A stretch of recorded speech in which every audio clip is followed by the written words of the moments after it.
a ligação entre a viga e os pilares, elas devem ser consideradas como engastes ou como apoios? Muito bem-vindos ao podcast Descomplicando as Estruturas. Eu sou o Eliel. E eu sou o professor André Velano. Tudo bem com vocês? Tudo bem, né, pessoal? Seguinte, hoje nós vamos conversar sobre a questão da ligação viga-pilar. O que nós temos aí, André? O que tu tem para o pessoal? Nós vamos conversar hoje sobre uma pergunta que é muito corriqueira nas aulas. É, Se você estiver analisando um pórtico, a ligação entre a viga e os pilares, elas devem ser consideradas como engastes ou como apoios? E aí a gente vai debater hoje a respeito disso no nosso podcast. E eu espero que no final da apresentação esse tópico esteja mais claro para todos. Essa é uma dúvida bem comum, né? Porque o pessoal, quando está na faculdade, está estudando, uma coisa é tu ver no livro ali, mas vai na prática, tu coloca uma viga, coloca um pilar, e aí? Será que tu Sim, engasta? Será que tu deixa rotulada? Ou o que vai fazer, né? E aí o pessoal tem essa dificuldade na hora de projetar, de pensar em inserir dado no software, né, André? Eu acho que é por aí o negócio, né? isso, é bem isso mesmo. E aí, para a gente poder começar a esclarecer essa dúvida, eu preparei aqui um modelo bem simples no F2 mesmo, para a gente poder começar esses debates e falar sobre alguns conceitos. Sim. Posso compartilhar com vocês? Pode, compartilha aí. É bom que o F2 é um software que é fácil o pessoal conseguir, né? Para testar, para ver, né? Sim, sim, sem dúvida. Deixa eu ajeitar aqui. Bom, enfim, nós temos um modelo bem simples, tá? Em que eu criei três modelinhos de vigas isoladas e depois o de pórtico. O primeiro modelinho é de uma viga biapoiada, o segundo modelo é de uma viga bingastada e o terceiro modelo é o do pórtico. Sim, A ideia é a mesma, tá? Só que no primeiro modelo da viga biapoiada, nós estamos simulando a modelagem do pilar como um apoio. No segundo modelo, que é a viga bingastada, nós estamos simulando o pilar como um engaste. E no terceiro modelo, a gente está de fato modelando o pilar. sim, sim. E aí vem aquela dúvida, né? O cara não sabe se a viga tá no pilar, ela vai ficar engastada, porque afinal o pilar, ele Isso, parece ser firme, né? Parece que não se move, ou aí o cara tem que ver, né? O projetista, né? isso. Então, é justamente isso. Qual que é a ligação que representa melhor a ligação do pilar? É a ligação simulando o engaste ou a ligação simulando o apoio? Essa é a grande dúvida, tá? Bom, estaticamente falando, só para chamar a atenção, para esclarecer, a viga biapoiada é um modelo isostático. Basicamente, você consegue solução exata, analítica, a partir da resistência dos materiais. O modelo da viga bingastada, ela é hiperestática. Sim, Porém, para o carregamento vertical, você elimina duas reações, que seriam as reações horizontais, o que torna, a gente pode simplificar esse modelo e considerá-lo como isostático também, por conta dessa simplificação de a gente não ter carregamento horizontal, então você também não vai ter reações horizontais. sim. Elas vão. Só interrompendo tu um pouquinho, não sei se eu poderia. Sim, Na verdade, esses dois primeiros modelos aí que tu está mostrando é o que a gente vê na faculdade, a maior parte das vezes, né? Que isso. é o ideal, assim, mas na prática não é assim, né? Então, esse modelo bem gastado, inclusive, ele tem por essa simplificação de carregamento apenas vertical, você pode considerá-lo isostático e encontrar a resposta dele na resistência dos materiais, tá? Sim, Já o hiperestático, esse pórtico, já é um modelo hiperestático, e aí você vai precisar de usar métodos, como, por exemplo, o método das forças ou o método dos deslocamentos, para determinar os diagramas de esforços solicitantes a partir de um método como, por exemplo, o método dos deslocamentos, que aí já seria o método hiperestático, já são métodos mais complexos para se identificar os esforços. Mas o nosso foco hoje, a gente vai trabalhar na questão de como vai entender essa ligação entre no Isso. pórtico ali, né, da viga e o pilar, né? É mais ou menos isso daí que a gente vai mostrar para o pessoal hoje, para não ter que entrar muito profundamente, para ter uma ideia de como funciona, né? Uhum. E aí, como é que diz aqui? O F2 vai dar a resposta e a gente vai, a partir da resposta dele, comparar os resultados. Então, esse modelo é um modelo bem simples. Eu peguei inicialmente vigas de 20 por 30. Então, todas essas vigas têm 20 por 30. E esses pilares têm 20 por 20. Tá? A princípio, são pilares de 20 por 20. O carregamento que tem aqui sobre essas vigas é um carregamento usual, tá? Seria algo equivalente ao peso próprio da viga, mais o peso ou o carregamento, a influência de lajes que estão eventualmente apoiadas nessa viga, descarregando nessa viga, e mais uma parede de tijolo cerâmico de 3 metros de altura, aproximadamente. Sim. Tá? Então, é uma ordem de grandeza do carregamento tradicional. Bom, então vamos lá. Eu vou apresentar aqui, a partir desse modelo do carregamento, eu vou pedir para ele me mostrar. Vamos começar pelos momentos fletores.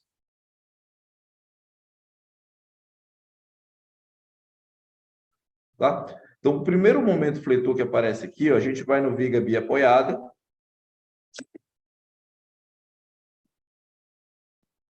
Caiu aqui uma agulha. Considerando a viga biapoiada e a viga engastada. Você tem no apoio um momento fletor 0 dos apoios e no centro do vão um momento fletor de 4 toneladas força métrica, que basicamente é o seguinte: M é igual a P L ao quadrado sobre 8, que é a expressão da resistência dos materiais. Isso aqui, no caso, o momento fletor positivo no meio do vão, que nada mais é do que 2 toneladas força por metro vezes 4 ao quadrado sobre 8. Isso aqui vai dar as 4 toneladas força metro de momento fletor que aparece aqui. Então, isso aí é bem simples. Bem básico. Agora, vamos aqui no seguinte, vamos para a viga biengastada. Na viga biengastada, nós temos um momento negativo igual a P L ao quadrado sobre 24. Então, o momento negativo é igual a 2 vezes 4 ao quadrado, dividido por 12, perdão. Dividido por 12. Dividido por 12. E vai dar o 2,67. Tá? Tonelada da força metro. E o momento positivo, esse sim, é o PL ao quadrado sobre 24, que vai ser 2 vezes 4 ao quadrado sobre 24, que vai me dar 1,33. Tá? Então, tem aqui o 2,67 e o 1,33. Observe que o 1,33 e o 2,67, eles se somam e vai dar o resultado do bioapoiado, 4. É como se você estivesse pegando esse diagrama e deslocando para cima o tanto que ele vai de engastamento na ligação. Tá? Então, essa soma daqui, ó, vai dar sempre o resultado do apoiado. Correto. Agora, olha só. Você pode vir e me fazer a seguinte pergunta agora. André, eu fiz a conta para uma viga de 20 por 30, mas se eu mexer nas dimensões das vigas, esse resultado muda? Pois é, muda, André. Vamos ver isso aqui. Eu vou pegar agora, então, e vou pegar essas duas vigas, simplesmente, e vou trocar as dimensões dela de 20 por 30 para 20 por 50. E vou pedir para ele processar de novo.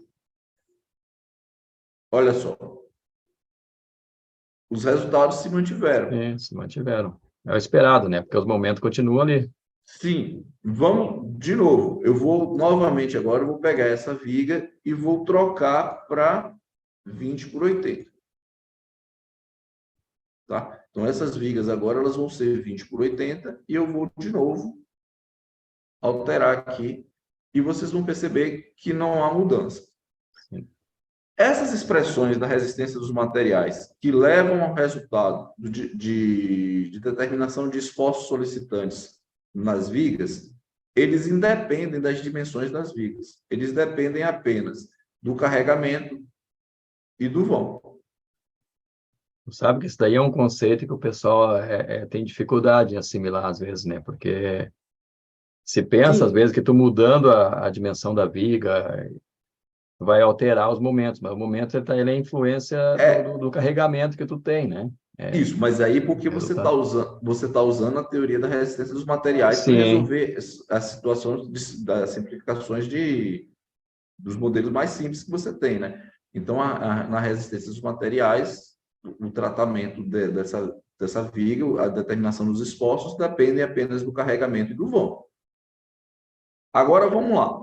Para essas situações isoladas, bem mais simples, à medida que você vai tendo situações mais complexas, viga mudando de seção durante ao longo do vão, continuidade, aí a influência das dimensões já começa a ficar mais sim. visível no procedimento de determinação dos esforços. Eu estou curioso para ver o pórtico lá, o que aconteceu com ele. Aham. Então, agora vamos fazer o seguinte: para a gente voltar lá no pórtico, Sim, eu vou voltar as vigas aqui para 20 por 30, para ficar igual a do pórtico, ok? E vamos limpar aqui a tela e vamos mostrar aqui o pórtico. O que, que acontece com esse pórtico quando a gente pede para ele processar? Olha, observem o seguinte: eu tenho uma ligação no apoio. Desculpa, ligação viga pilar. Nessa ligação, na situação apoiada, o momento fletor é zero. Significa dizer o seguinte: olha, esse sistema de vínculo, ele permite que a estrutura rotacione, mas não permite deslocamento vertical nem deslocamento horizontal. O apoio móvel, ele permite a rotação, permite o deslocamento horizontal, mas não permite o deslocamento vertical. Como há permissão de rotação, não, ou seja, ou melhor, como não há impedimento à rotação, não aparece reação de momento fletor. Portanto, o momento fletor é zero. No caso do vínculo, que nós chamamos de engaste, ou se a ligação estiver engastada, pressupõe-se que não haverá possibilidade de deslocamento vertical, haverá também impedimento ao deslocamento horizontal e haverá impedimento à rotação. Se há impedimento à rotação, aparece uma reação sim. igual ao momento fletor que a gente está analisando.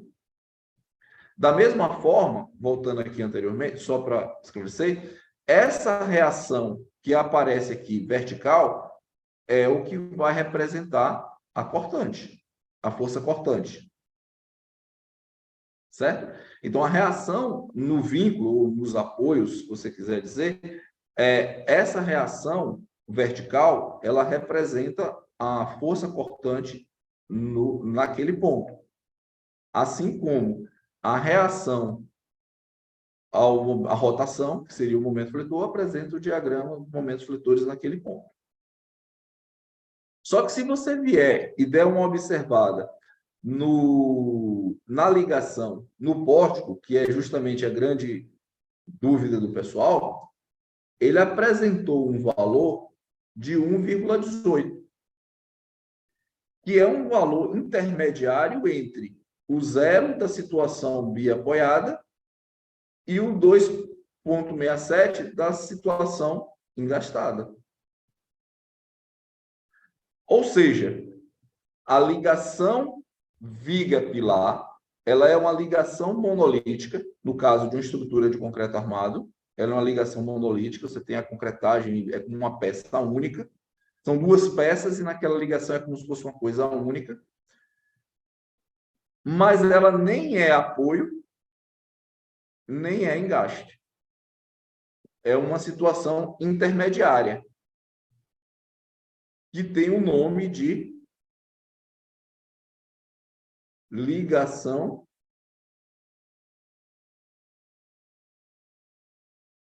semi-rígida. O que é isso? Ela tem a rigidez intermediária entre a rigidez nula de uma ligação apoiada e de uma rigidez infinita de uma ligação engastada. Interessante, Então, né? isso. Então, para ficar bem definido aí para o pessoal, a ligação viga-pilar é uma ligação semi-rígida, que, ora, tende a um apoio e, ora, tende ao engaste, dependendo de algumas características dos elementos que compõem essa ligação, que é algum outro ponto que a gente pode analisar agora na sequência. Vamos mudar aí, de repente, tem as informações aí, as dimensões desse pilar da viga para a gente ver, né? Acho que essa é a tua intenção, né? Isso, então, o que acontece? Como eu falei que nos modelos simplificados, a resistência dos materiais, o isostático e a viga biengastada, que você, por simplificação pode considerar isostática para o carregamento vertical, as dimensões não influenciam na determinação dos esforços.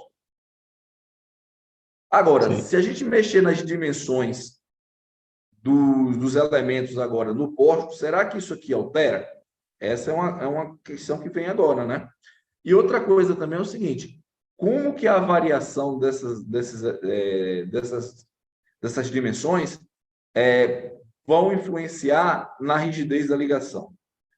Primeiramente, eu posso dizer para você o seguinte, a rigidez da ligação, ela vai depender da rigidez relativa entre os elementos que estão naquela ligação.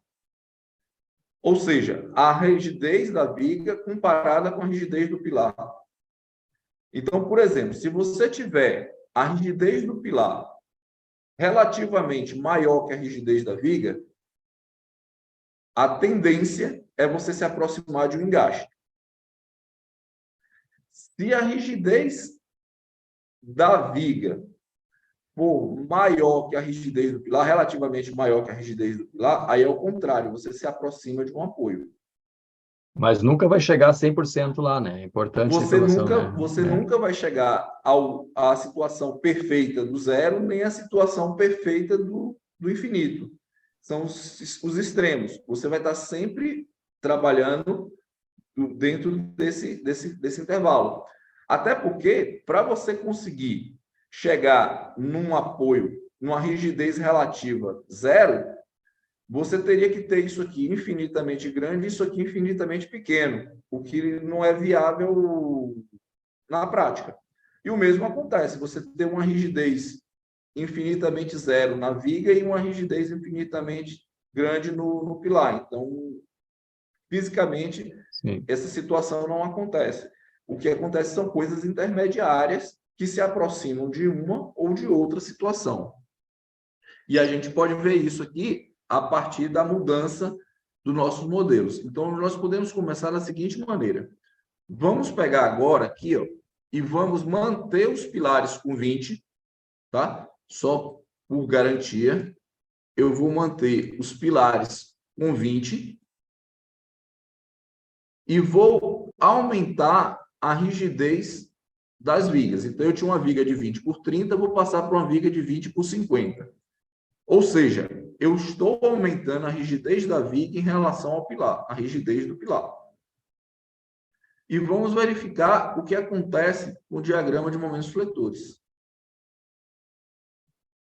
Opa, espera aí, eu acho que ele não pegou. Vou voltar aqui. Viga 20 por 50. Agora sim. Então, olha só. Eu tinha um momento fletor aqui de 1,18 e ele caiu para 0,39. Tá? Observe que a soma aqui continua dando os 4, né? Que tinha que dar, só que esse momento fletor caiu e se aproximou do zero. Sim, porque a gente colocou mais rigidez na viga, né? Isso. A gente aumentou a rigidez da viga. Vamos pegar aqui, ó, o diagrama de cortante para vocês verem. O diagrama de cortante, deixa eu mostrar aqui, ó.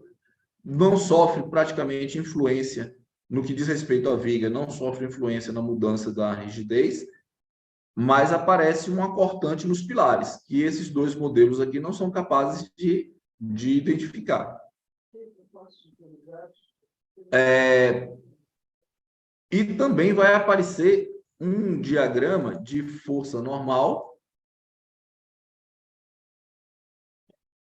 em que a cortante na viga se transforma em normal nos pilares, em força normal nos pilares, e a força cortante nos pilares se transforma em força normal nas vigas, que esses modelos também simplificados não são capazes de absorver, de representar, de formar. Então, são limitações dos modelos simplificados. Mas que o modelo de pórtico, que é o trabalho conjunto, ele já consegue identificar. Então, voltando lá nos momentos fletores, vocês percebem que, ao fazer a ligação, aumentar a rigidez da viga, eu aumentei a rigidez relativa entre os elementos e, portanto, aumentei a rigidez, diminuí a rigidez da ligação. Eu aumentei a rigidez da viga. Bom, aí vamos fazer agora a mesma coisa, só que aumentando um pouco mais a rigidez da viga. Então, vamos passar para uma viga de 20 por 80. 20 por 80 e vamos pedir os esforços. Aí observe que, mais uma vez, houve uma queda dos momentos fletores na ligação e um aumento do momento fletor no meio do vão. Situação já se aproximando mais ainda da situação biapoiada. Mas vocês percebem que isso aqui não zerou. E para você zerar esse valor, você praticamente vai ter que aumentar muito a rigidez da viga, e aí pode ser que seja uma situação que não seja a sua realidade prática. O que você precisa identificar é se no seu projeto, na prática, como é que está a variação de rigidez da viga para o pilar. Daí a pouquinho o pilar não aguenta a viga mais, de tanto que o cara aumentou a viga. De repente você pode começar a ter problemas no pilar. Aquele pilar não está compatível com aquela... Porque a gente aqui não está fazendo análise de deformação, a gente está fazendo Sim, apenas já é análise outra. dos momentos fletores, para justamente esclarecer a questão da ligação. Sim, é o nosso foco, né? E aí você pode pensar, bom, André, mas você está me mostrando tudo se aproximando do apoio. Agora, vamos nos aproximar do engaste. Aí, o que é que eu preciso fazer? Se para me aproximar do apoio eu aumento a rigidez da viga, para me aproximar do engaste eu aumento a rigidez do pilar. Então, vamos lá. Deixa eu voltar aqui à estrutura original. Vamos passar essas vigas para 20 por 30, só para relembrar. Tá? Opa, deixa eu voltar aqui, 20 por 30. Tá? Na viga 20 por 30, eu tenho a situação intermediária. E agora eu vou aumentar a rigidez dos pilares. Vou tirar os pilares de 20 por 20 e vou passar para 20 por 50. Em que eu estou colocando o 50 na direção do pórtico, na direção alinhado com a viga. E vamos pedir para ele determinar os esforços. Olha só, ele saiu de 1,18 e já pulou para 2,46. E o momento fletor positivo caiu de 2 e era 3 e alguma coisa, né? Desculpa, 2 e alguma coisa foi para 1,54. Já se aproximou mais do engaste, né? Já se aproximou da situação bem gastada. Em termos de força cortante, a força cortante nas vigas também não tem alteração nenhuma, tá? Mas já aparece uma alteração na força cortante nos pilares. Ou seja, o pilar mais robusto, ele vai pegar mais carga horizontal, que seria, no caso, a força cortante dele, assim também como ele vai transferir esses esforços com mais robustez, né? Uma vez que ele é mais robusto. Bom, e também nós temos a força normal, se vocês quiserem dar uma olhada aqui, a força normal, tá? Segue o mesmo parâmetro, mas varia um pouco na viga, né? A viga passa a ter uma força normal um pouco maior. Bom, vamos aumentar mais um pouquinho, então, o pilar. Vamos pegar esses pilares e passar para 20 por 1 metro. Então, eu estou realmente aqui exagerando, já colocando um pilar de 1 metro e pedindo para a estrutura identificar, o modelo identificar os esforços. Aí observem que agora eu já me aproximei bem do engaste, mas muito. Só que assim, será que você, na sua obra em particular, ter um pilar de 1 metro, outro pilar de 1 metro e uma viga de 20 por 30, tem sentido prático na sua obra em particular? É isso que você precisa avaliar. E aí você vai fazer com que a concepção dos seus elementos estruturais se aproximem de uma condição ou de outra. Na prática, Pode falar. na prática, as estruturas usuais elas vão ter valores intermediários mais próximos daquele valor mediano do que de extremos, ou talvez até mais próximos do apoio do que do engaste propriamente dito.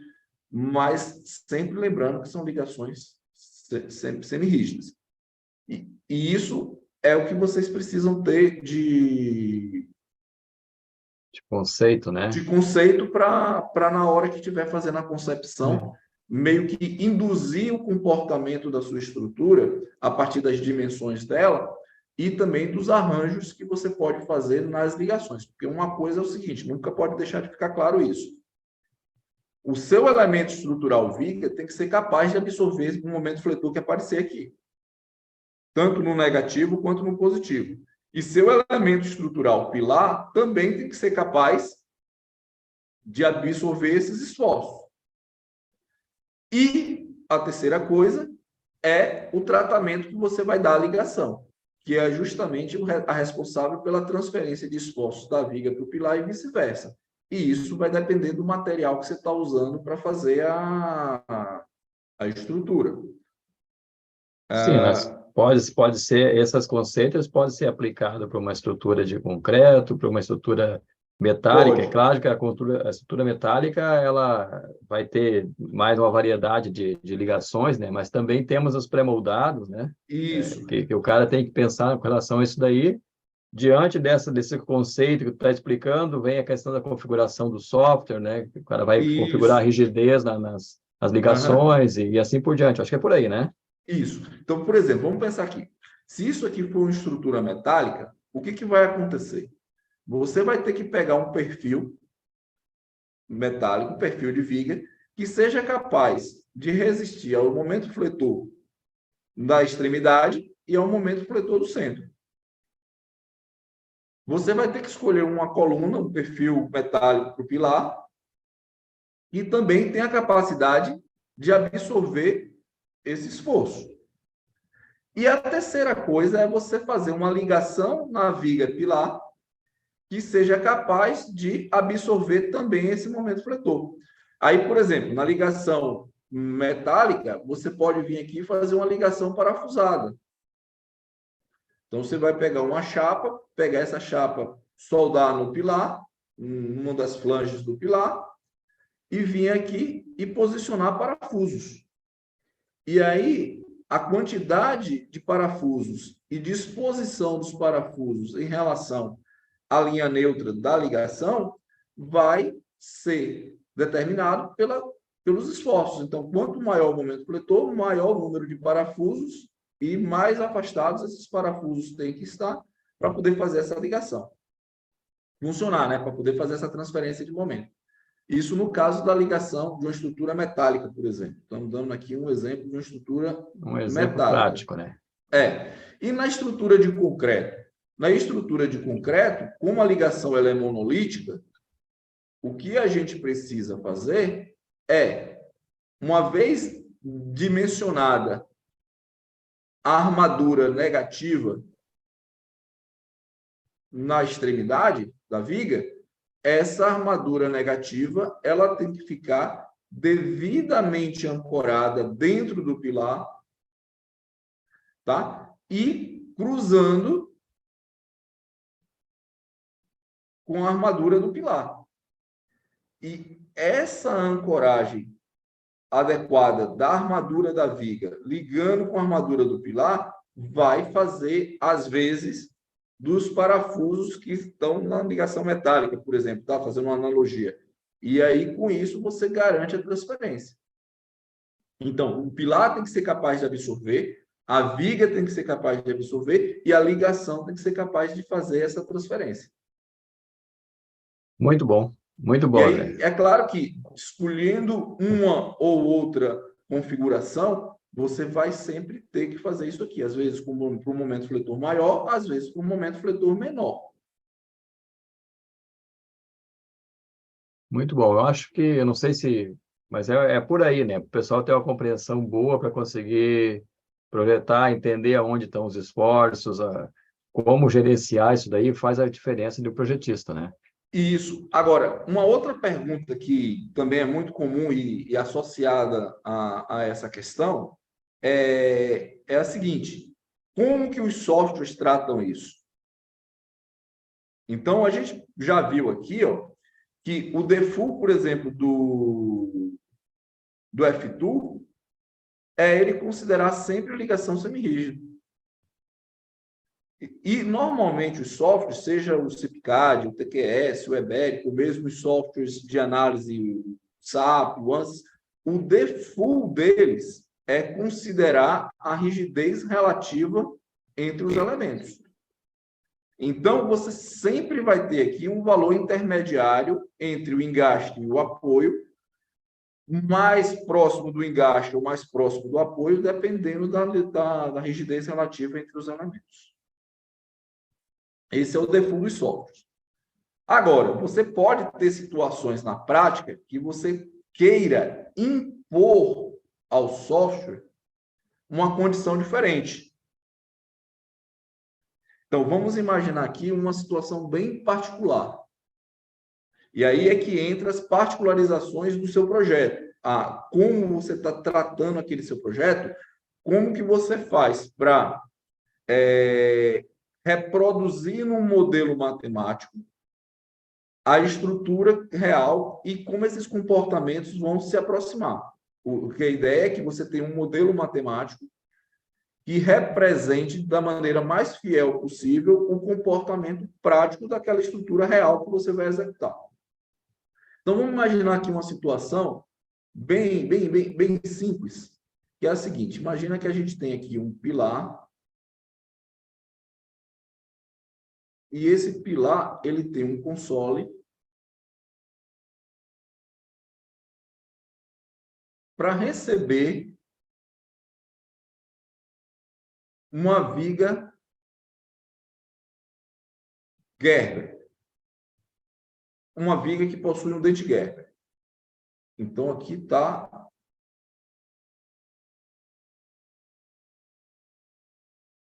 Isso é muito comum em estruturas pré-moldadas, né? E as estruturas que tá crescendo, tá em alta isso daí, né? Então, olha só. Eu tenho... Isso aqui é o dente Gerber.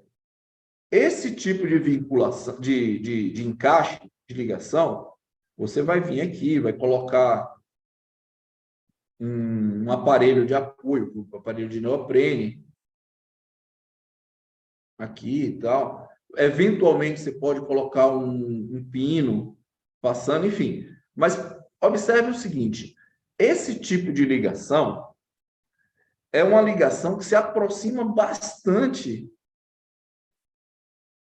do apoio. Essa ligação se aproxima bastante de uma ligação apoiada. Principalmente se você tiver pinos muito pequenos, não tiver muitos pinos aqui, ou de repente até não colocar, dependendo da situação, enfim. Porque aí você permite que essa ligação aqui rotacione. Se você se permite que essa ligação aqui rotacione, você está se aproximando bastante do apoio. E aí, no seu modelo de cálculo, você já pode impor essa condição.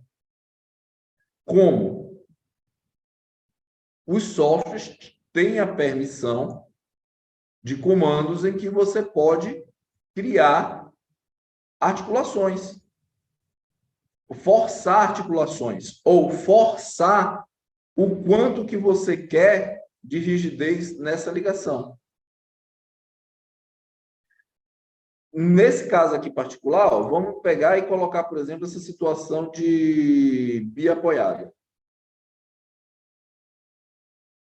Então, eu forcei uma articulação aqui, eu articulei esse ponto. E vai simular o dente Gerber ali, né? Para simular o dente Gerber. Aí eu já passei a ter diagramas no pórtico idênticos ao de uma viga biapoiada.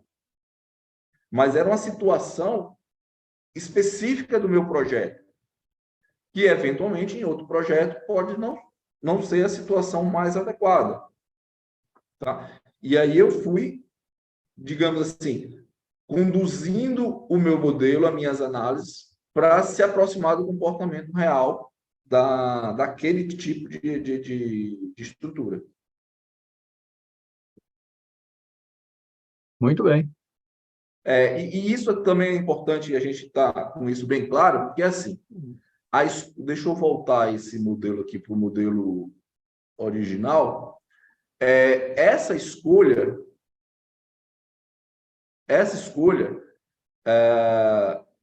ela influencia diretamente na economia do seu projeto, né? Então, assim, você partir, por exemplo, de uma situação extremamente conservadora, porém segura, que é armar os negativos para o BIM gastado e armar o positivo para o BIM apoiado, você está cobrindo a envoltória, mas você está gastando mais material e não está aproveitando a capacidade de comportamento conjunto dos elementos. Ou seja, o quanto o pilar ajuda a viga e quanto a viga ajuda o pilar, que é o que acontece quando você trata a ligação semirrígida. E isso vai levar a uma economia de material sem comprometimento da segurança, uma vez que você vai estar armando o pilar, armando a viga e armando a ligação para o esforço conjunto entre eles, que é identificado a partir do modelo de pódio.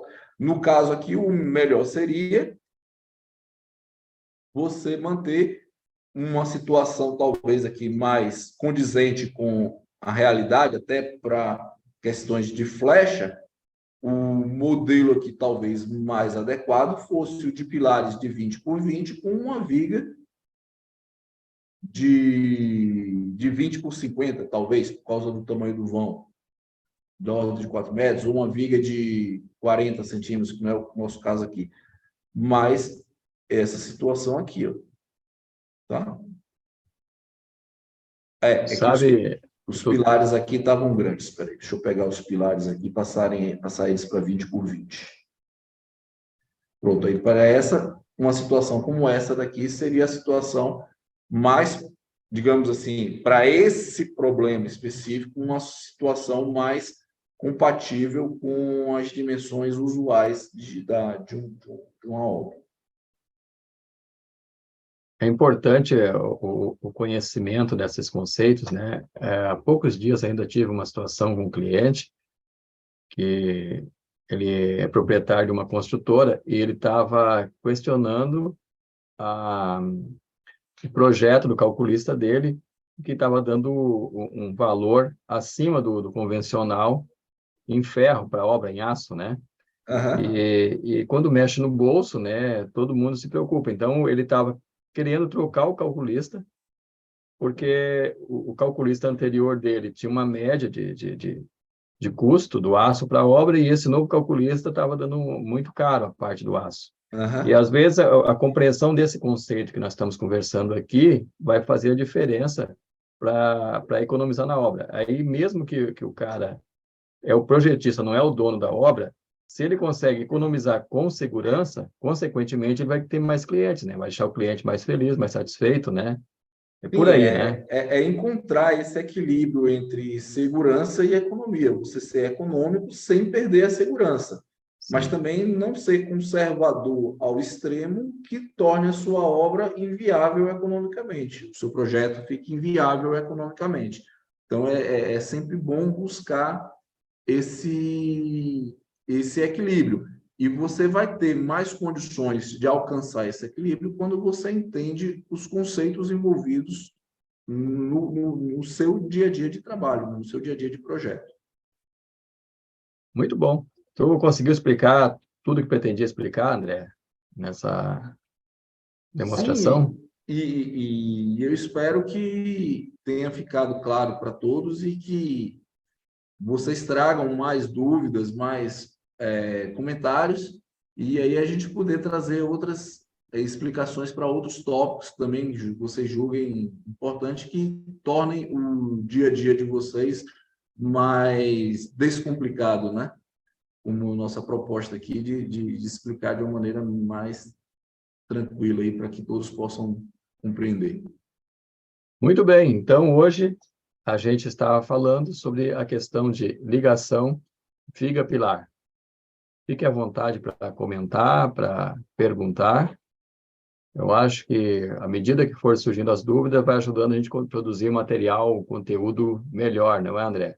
Isso. Para vocês, ele está sempre aí em parceria com a gente. Então, muito obrigado e até a próxima.